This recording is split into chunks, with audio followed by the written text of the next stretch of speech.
Alright, finally checking out the Harpe 2 Ace from ASUS ROG today. This video is not sponsored or compensated in any way. I was genuinely excited to get my hands on this since I saw it way back at Computex, and after spending a couple months with it, this thing is a monster. There's a pretty sick giveaway running right now too that I'll tell you about at the end of the video. So big notes, solid shell top and bottom, 8K optical switches, web configurator, Bluetooth, RGB on the scroll wheel, and they managed to do all this at 48 grams on a mouse that's not small by any stretch. This is right about 126 millimeters long, 64 millimeters wide, and just under 40 millimeters high. You can see it is on the larger side. The price is on the larger side as well. This is $169.99 US. That puts it at the very top of the market alongside Razer. Somehow Logitech is still $10 higher for their newest Superlight 2 and Dex. The three major shape updates from the original come in the increased side tapers for easier liftoff. Side buttons have been rotated back and spaced further, but the two big ones are the length being cut by almost 1.5 millimeters and how much steeper the cutoff on the hump is. Those last two metrics are really important because it helps this mouse not fill out your palm too much. My hand measures 20.5 by 10.5 centimeters, and the original Harpe Ace was pretty much only a relaxed claw for me. It's too big for me to fingertip, and if I relax my hands fully to get some support under these knuckles, my palm pushes the mouse forward. With this redesign, I can fingertip this, or I can use it in claw with the support that I like without the whole mouse pushing forward. You can see exactly where my gem calluses sand the coating on the top of this mouse. It maintains basically the exact same overall height and the same low front height. In hand, to me, it feels extremely similar to the Viper V3 Pro. That's been my longest running main ever since April of 2024, and the Harpe 2 Ace felt instantly familiar to me. So shape-wise, I'm a big fan of the revisions here, and I think unlike the first Harpe Ace, this is going to open it up to people with smaller hand sizes too. The build is very solid. They make a big deal out of this bio-based nylon they use on the shell. It's made from materials from the castor plant. Is that a fancy way to say plastic? Yeah, it totally is. But ASUS claims it's 30% more durable and reduces the carbon footprint of each shell by 70% when you compare it to standard ABS plastic. It's really strong for the size and weight. It doesn't creak or flex. There is some up and down rattle on my main triggers.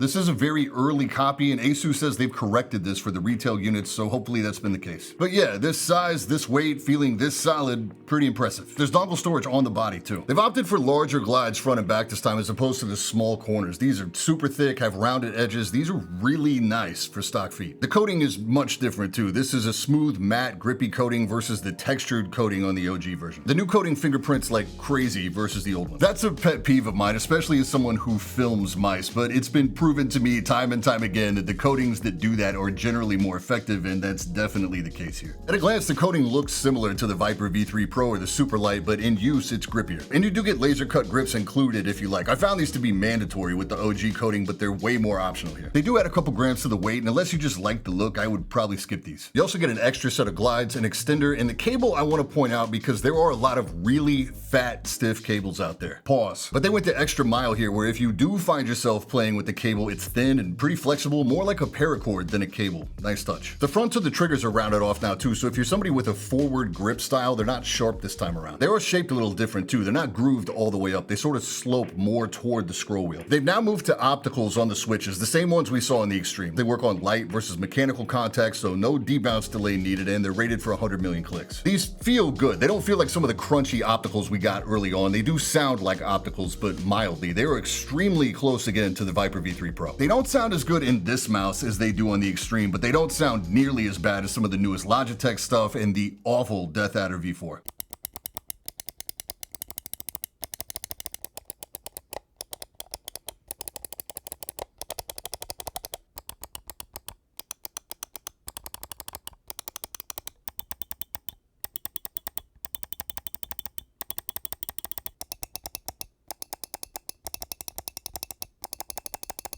Side buttons here are good, nice and crispy. The front is near perfect. The rear has just a touch more pre-travel, but I don't notice it when I'm playing. No real post-travel on my copy. The whole assembly feels very solid. Placement is nearly perfect for my hand. I really like these. The scroll wheel is still RGB. It would be a weird choice if it was only aesthetic, but its main purpose is to show you what changes you're making on the hardware itself, which we'll talk about in a sec. Really defined tactile notches on this. I haven't had any issues with ghost inputs. You can spam the D press too. It's a good weight, and the trigger redesign actually works well to guide your finger in. I use scroll press press for melee in COD, which means someone's super close, and that's generally a much more frantic reaction than just your standard point and shoot, so it needs to happen like instantly and with no thought, and for me, it does. Sensor is their ROG aim point optical. No notes on this one, it's dialed. Always feels really good. It's backed up with their 8K Speed Nova wireless. Like the Falcata, this works with no booster, just a small dongle. I've run them both on 8K wireless at the same time with no issues. For battery though, the bump from 1000 Hz to 2K generally gets you the biggest performance boost with the least amount of impact to the battery. After that, I think it's pretty minuscule gains in both latency and cursor smoothness, even on a super high refresh monitor. You can also use the higher polling rates in wired mode too here, not just wireless. And the Speed Nova wireless is very good. It's super low latency, has really minimal interference. I put it right up there with Razer's wireless, and I think very highly of Razer's wireless mice. I was told recently by an engineer that ASUS and Razer pretty much lead the league in wireless performance, and that individual was not employed by either of those two companies. If frequency hops, it's really efficient on the battery, no surprises in game, no weird behavior. That said, sensor tech is pretty close to perfect these days. It's been a really long time since I've had a mouse exhibit any kind of weird wireless or sensor issues. Again, like the Falcata, no armory crate on this one. This uses their web-based configurator Gear Link. It's pretty full-featured too, button remapping with speed shifts, so you get a secondary function layer at the expense of a primary function. Up to 4 DPI levels in steps of 1, angle snapping, motion sync at all polling rates under 8K, surface calibration, lift-off distance, and rotation angle tuning, which is great to see. On the mouse itself, you have a DPI cycle button on the bottom. You can toggle your lift-off distance low to high, change your polling rate, and toggle in and out of zone mode. Think of this like a game-focused mode. You can set your DPI and your polling rate for this mode in Gear Link. This also kills the lighting and pulls the sensor out of power-saving mode, so it's ready all the time. So performance-wise, you're essentially running this thing wide open throttle with no concern for battery life. That is rated at 101 hours with no RGB or 84 hours with, but those specs are for 1000 Hz. In the 8K zone mode, I would estimate about 20 hours. You can stretch that a bit more if you operate in a regular power-saving mode. And don't forget, we do have Bluetooth mode here too, so this can really be your everything mouse. So yeah, this thing is stacked. It is in a lot of ways very similar to the Razer Viper V3 Pro, a mouse that I recommend often. But the Harpe 2 Ace improves in a fair amount of areas. The coating is a little better, you add Bluetooth, RGB, you shave about 6 grams of weight, you have better factory glides, and you have a web-based config instead of running Synapse full-time. Outside of some shape differences to the main triggers, they play extremely similar, and minus the trigger rattle on my early copy, both have a top-tier build quality. If you've got the pockets for a flagship mouse at this tier, this is an easy recommend. Definitely one to check out. And again, while this video wasn't compensated in any way, ASUS did ask if I would tell you about a giveaway they've got running till mid-November. You take a little quiz to find out which ASUS mouse fits you best in terms of size and shape, and you could win a full gear loadout, including the new 610 Hz esports monitor. I'll drop the link down in the description if you want to get in on this. And that's it for today. Thank you so much for watching, and I will catch you all in the next one.